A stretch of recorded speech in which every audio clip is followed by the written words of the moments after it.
guys, so it's been 2 years since I was admitted to a mental health hospital in 2021. So I'm gonna just tell you guys what I've learned so far and like where I'm at right now. And yeah, I hope you guys enjoy it. Life when I left hospital initially was horrible for me. I felt like I lost my identity. I felt like I was no longer aligned with what God intended for me, my purpose. Obviously, I fell behind with uni, with everything, with my social media. I just felt very out of line. I felt like I was just standing in ruins and I just had to like rebuild, and I didn't know how I could rebuild. And honestly, I was just having thoughts. I felt like I felt worse than when I went in initially, and I'm gonna talk more about it in a way that this wasn't necessarily a negative thing. I don't view my experience going into hospital as a completely negative thing, and yeah, that might be shocking, but I honestly feel like it was a positive disinterrogation. Is that the word? I don't know, but correct me if I'm wrong.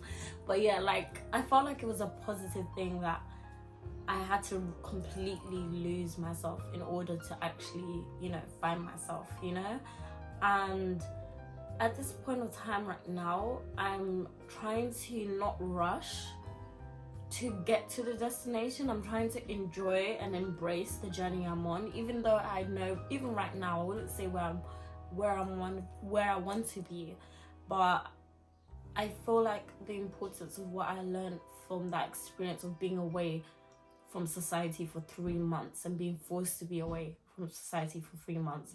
I learned the importance of sometimes slowing down, and being in a Western country as well, like there's always that culture, that hustle culture, that fast life, rushing for things, get money this, get money that, and I honestly was really indoctrinated with that mindset at one point of my life, especially in my younger years. And I am 21 now, and I'm still young, but I really was in that mindset, and like being in a hospital forced me to slow down, it was very uncomfortable for me because it was the first time I wasn't working. It was the first time I wasn't sure how I'm gonna get money. Like it was the first time I wasn't able to just go outside and do what I want to do to make money. And it's like it really forced me to slow down, and I really feel like it was important for me to go through that.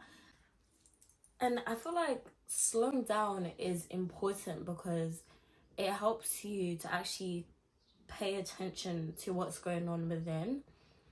And something my dad's sister said to me is like, right now I've been in this version of myself where I need to start making decisions. Like I need to start making executive decisions for my life and see what route I'm gonna go. And because I've taken a change in what I want to do career-wise, it's like a lot of uncertainty.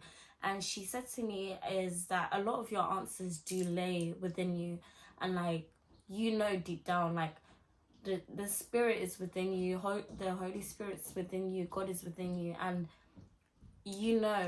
inside there is answers. And when your body has these sensations or is telling you something, the only way you can actually pay attention is sometimes having time of solitude, sometimes actually slowing down in the day and thinking, how am I feeling? What's going on inside?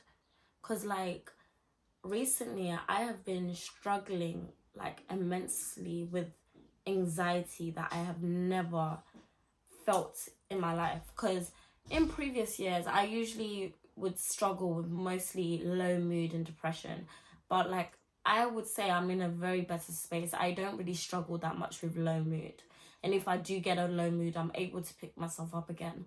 But something that has been quite hard for me to deal with is anxiety. And I feel like when your body's been in survival mode for so long, like mine has been, it's like when things are not, there's no threat around, it just seems, I still feel like my body is still where I was when I was going through that trauma. And it's like, I'm still trying to I'm trying to teach myself and remind myself, Michelle, it's okay, we've got this, you're fine, you know, you are where you need to be, and it's okay to feel these things, just take it slow and breathe. And it's hard because it's hard for me to have that self-compassion, because I'm so compassionate for other people, but for myself, I am the biggest critic. And I think that's the way it is for most people. And what I can say in advice for that is really talk to yourself how you would talk to your closest friend. If she was going through what you're going through right now, speak to yourself the way you would speak to your friend. You would reassure them, certainly. You remind them about how valuable you are, and how valuable they are. And someone said something to me, obviously, saying, do you know how valuable you are? Like, you are worth the price of the blood of Jesus. And like, I was like, you know, I never looked at it in that way. And I have really struggled, and still sometimes struggle, with the thought of value, of how much I view my value. It's something I've struggled with, and I've really struggled with being someone on social media and being perceived constantly, and separating that from me and my own identity. And it's something I am dealing with and I'm working through. And what I will say is, everything is temporary. Every season will pass, and like, that's what I constantly reassure myself, and I really want to reassure that to you guys too.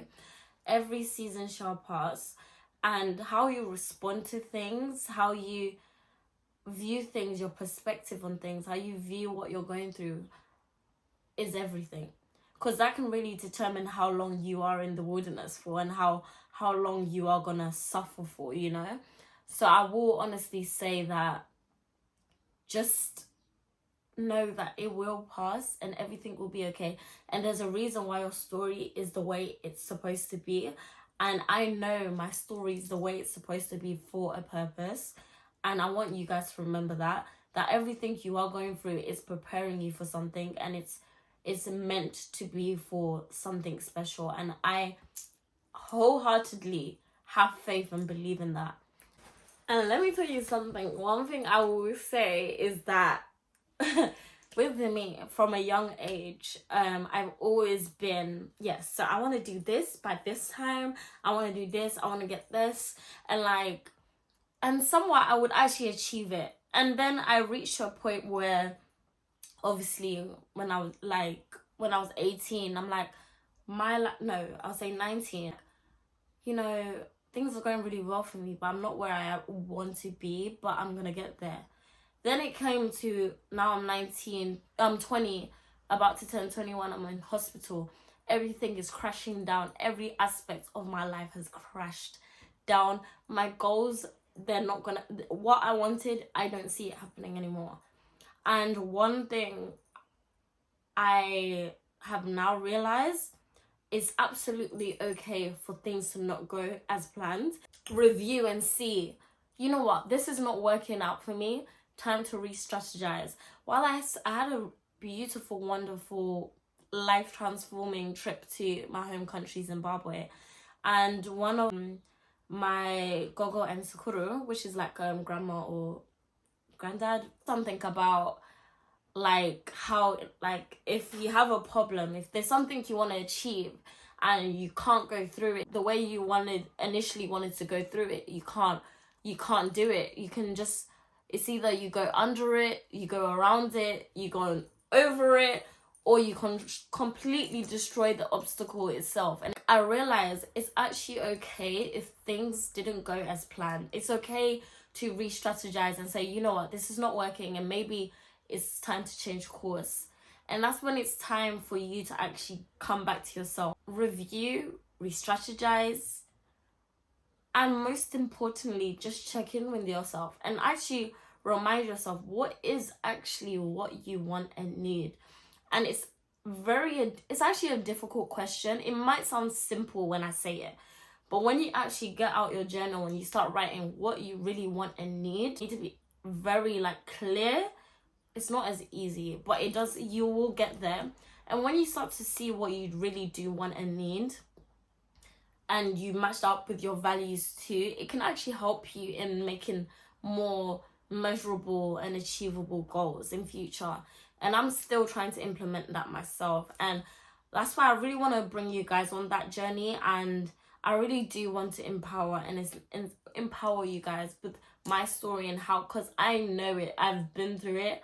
Like, this is only just one part of my story. This is not even the whole story. I have so much to give to you guys that I want to give. I have a lot of love, and sometimes it can be, I used to see my empathy as a curse. I used to see my heart as a curse, but I think I don't think it's a curse anymore. I do love that about myself, and the thing is, I don't want to just give that to other people now. I want to give it back to myself.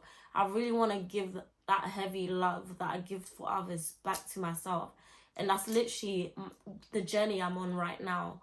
Something I will say I have overcome, it may come back again, but is that comparison. The comparison thing is the worst. It is a thief of joy completely.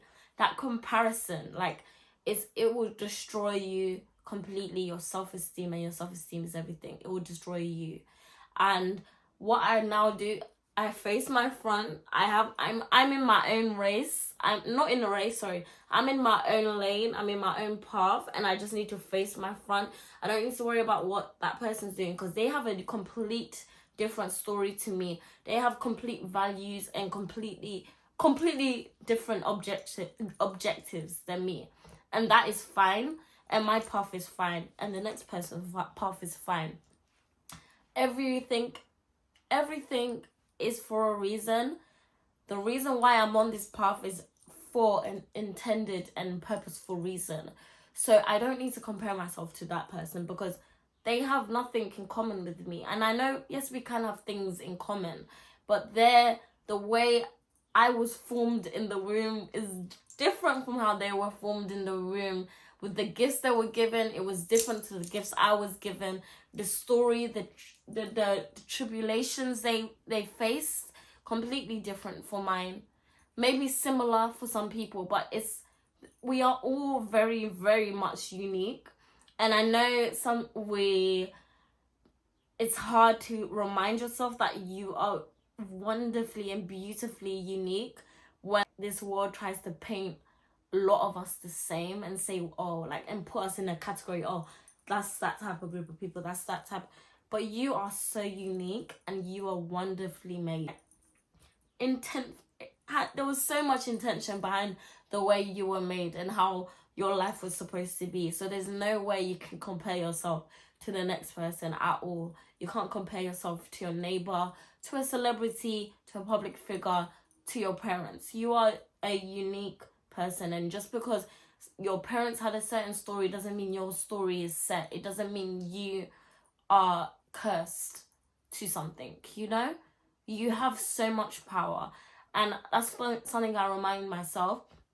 One thing I have power, it's strong. My magic power, I'll say, is my power of choice. My power of choosing what I decide to put my energy into, choosing what's right for me and what's not right for me. And like, I think that's very important, and you really need to be selective on what you put your energy into. And I'm talking about what you're consuming, the people you speak to, what you're reading, like what your eyes are literally, your eyes are the lamp of your body. Like, your eyes your eyes and your ears is what you what you give your ear to, and what you look at is so important, and you really need to be intentional with that. With pain comes empowerment. With pain comes resilience, and resilience is so important. Resilience is what helps you stay focused, determined, disciplined, and helps you resist temptation, helps you resist falling back into bad habits. And me, I'm constantly fighting to not go back into bad habits, or fighting to stop certain bad habits. And it's difficult. It's a battlefield. And one thing I will say, you need to just keep fighting, and remember, you are not alone when you're fighting. You know, there's something bigger than us, and they're fighting for us too if we just let them in. One thing where I'm at right now is building my confidence again, putting myself out there, and just, you know, loving myself, you know. And I know I'm not even just gonna say loving myself, because I think that's just thrown around. When I want to say getting to know me to the core, intentionally looking after me, like my well-being, my mind, my body, my gut, everything. I want to take care of my spirit, my soul, everything. I want to feed it constantly. And the reason why I realize that's important is there's no way you can actually give with good intent properly when your cup's not full. When you're giving and your cup is not full, and this is something that's been always taught to me by my grandma, and like I never understood it until I gone through certain things, is that I could not be everyone. I can't be everything for everyone else but nothing to myself. I can't keep pouring into that person's cup and that person's cup, and then me, I'm empty. Because what happens when you're filling everyone else's cup when you're empty, it gets to that point where you actually start to become resentful because they're not giving back, or you're depleted now, but you put yourself there, you know. So you actually need to remember, in this life, and I'm trying to remind myself this, the most important person is you. No word of a lie. The most important person in this world is you. If you're not together, everything else will fall apart. The people you're trying to hold together, they're gonna move on, and you're gonna just be depleted, you know. It's like my Sukuru, he's used this analogy when I was in Zimbabwe, saying when in the airplane, when they say put your mask on before you help someone else, and he said that, oh, I never got that until I realized it's because when you put your mask on, you are at your full capacity to help the next person, you know. And that's how I now view it. I can't give as much if I'm not at my full capacity, and I'm getting there, you know. And it is a journey, and let's not rush to the destination. Let's not miss the point of this journey, because if we just miss the complete point of this, where we are right now, the destination will not fulfill you, and you will not be content. And that's why people that have it all, regrettably, and breaks my heart, could take their lives. And that breaks my heart, you know. And I really don't want that for any of you. I don't want any of you to feel like you have to get to that point where I don't want to do this anymore. I really want you guys to keep going. I want you to be encouraged and feel the power you have within you. Thank you so much for all your love. I want to say I receive all your messages, and I've spoke to a lot of you. It really touches me that you guys speak to me. Like, it really, when I see that notification of someone saying, oh, I saw your video, and it makes my heart just melt. So please message me on my social medias, any of my social medias, or even if you want to just comment, I will respond. And I wholeheartedly appreciate all the support, because sometimes I forget how impactful, how even if I can make a small impact, I'd rather have that small impact than anything else, you know. I really want to be as impactful as you guys are impactful to me. So bye, love you.